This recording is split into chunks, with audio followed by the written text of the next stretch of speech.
నమస్తే, welcome to burning topic. Vijay Diwas అనగానే మనకి కార్గిల్ విజయ్ దివస్ గుర్తుకు రావడం సహజం. 1971లో పాకిస్తాన్ పైన భారత్ సాధించిన అపూర్వ విజయం ఒకటి గుర్తొస్తుంది. ఆ విజయంతో బంగ్లాదేశ్ దేశమే ఆవిర్భవించింది. పాకిస్తాన్ పైన భారత్ విజయం సాధించింది. చేసిన మేలును బంగ్లాదేశ్ మర్చిపోతుందా? మరి ఇప్పుడు పరిస్థితి ఏంటి?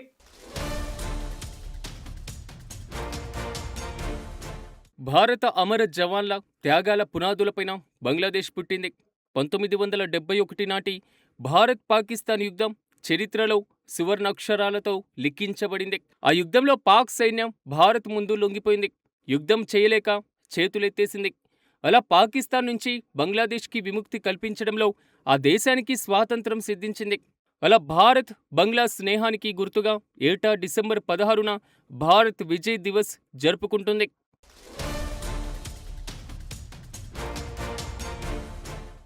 1971 డిసెంబర్ 3 నుంచి డిసెంబర్ 16 వరకు భారత్ పాకిస్తాన్ మధ్య యుద్ధం జరిగింది.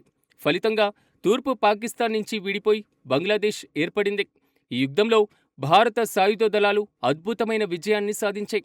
ఇది ప్రపంచ చరిత్రలో ఒక కీలక మలుపుగా నిలిచింది. ఈ యుద్ధంలో పాకిస్తాన్ లెఫ్టినెంట్ జనరల్ నియాజీ ఢాకాలో లొంగిపోవడంతో డిసెంబర్ 16న విజయ్ దివస్గా ప్రకటించారు. అదే రోజున 93,000 మందికి పైగా పాకిస్తాన్ సైనికులు యుద్ధ ఖైదీలుగా పట్టుబడ్డారు. ఇది ఆధునిక సైనిక చరిత్రలోని అతిపెద్ద లొంగుబాట్లలో ఒకటిగా నిలిచింది.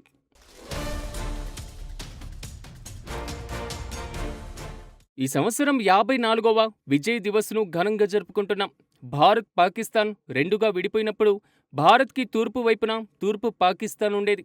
దానిపైన పెత్తనం చలాయిస్తూ పాకిస్తాన్ అక్కడి ప్రజలను బానిసల్లా చూసేది. వాళ్ల స్వేచ్ఛను హరించి నానా రకాల హింసలకు పాల్పడుతూ వచ్చింది. ఈ పరిస్థితుల్లో తమను కాపాడమని తూర్పు పాకిస్తాన్ ప్రజలు భారతదేశాన్ని వేడుకున్నారు. 1971 డిసెంబర్ 3న పాకిస్తాన్ భారత వైమానిక దళ క్షేత్రాలపైన దాడి చేయడంతో యుద్ధం ప్రారంభమైంది.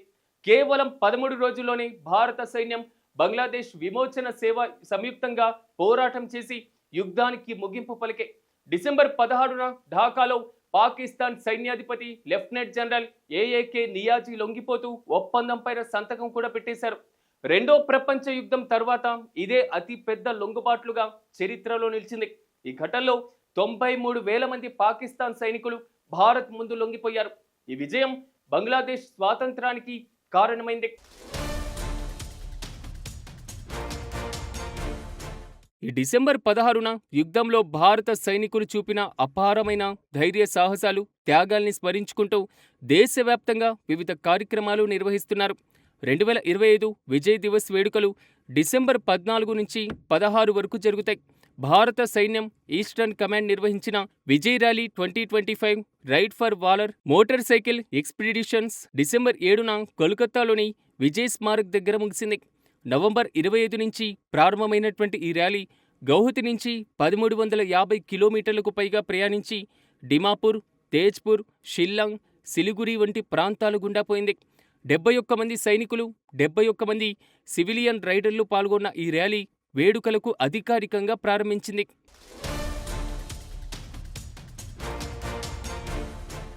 బంగ్లాదేశ్ నుంచి 20 మంది ప్రతినిధుల బృందం, ఇందులో 2 సైన్యాధికారులు, 8 మంది యుక్తి యోధులు డిసెంబర్ 15, 16న భారత్లోని తూర్పు ప్రాంతాన్ని సందర్శిస్తున్నారు. వీరు కోల్కతాలోని పోర్టు విలియం దగ్గర మిలిటరీ టాటూ కార్యక్రమంలో పాల్గొని విజయ్ స్మారక్ దగ్గర పూలమాలలు వేస్తారు. ఇది రెండు దేశాల మధ్య సైనిక సంబంధాన్ని బలోపేతం చేస్తుంది.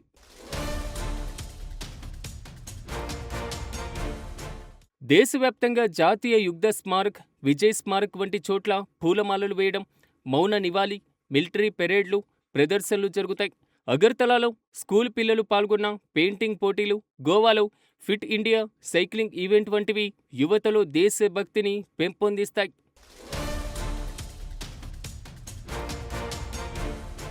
విజయ్ దివస్ ప్రజాసేవ కాకపోయినా దేశభక్తి, త్యాగాలను గుర్తు చేసే రోజుగా ప్రతి భారతీయుడు జరుపుకుంటారు.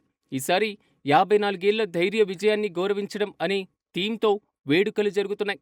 భారత సైన్యం బలం, ఐక్యత ప్రదర్శన, కొత్త తరానికి చరిత్రను నేర్పే కార్యక్రమాలు కొనసాగుతున్నాయి. ఈ విజయ్ దివస్ భారత్ బంగ్లాదేశ్ స్నేహాన్ని, సైనికుల త్యాగాలను మరింత గుర్తు చేస్తూ దేశ ప్రజల్లో దేశభక్తిని రగిలిస్తుంది.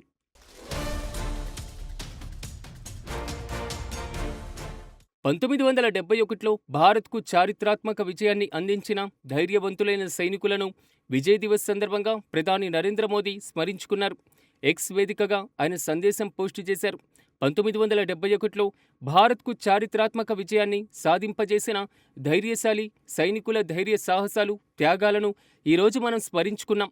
వారు అంచంచలమైనటువంటి సంకల్పం, నిస్వార్థ సేవ మన దేశాన్ని రక్షించే, మన చరిత్రలో గర్వించదగిన క్షణాన్ని లిఖించే. వారి వీరత్వం తరతరాల భారతీయులకు ఎల్లప్పుడూ స్ఫూర్తినిస్తూనే ఉంటుందని ప్రధాని మోదీ పేర్కొన్నారు. విజయ్ దివస్ భారత సైనికుల అసమాన ధైర్యానికి, త్యాగాలకు ప్రతీకగా నిలుస్తుందని ఆయన తెలిపారు. ఈ సందర్భంగా సైనికుల వీరత్వానికి దేశం కృతజ్ఞతలు తెలుపుతుందని ప్రధాని స్పష్టం చేశారు.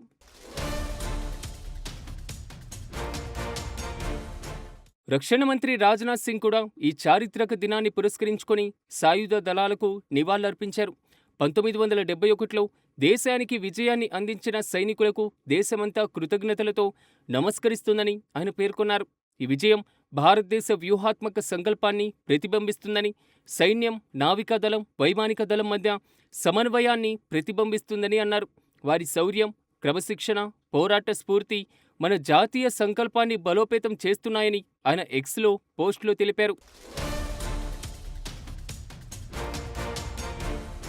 ఇటీవలే బంగ్లాదేశ్లో జరిగిన అంతర్గత కల్లోహాలు ఇప్పుడు ఆ దేశంలో ప్రశాంతత లేకుండా చేస్తున్నాయి.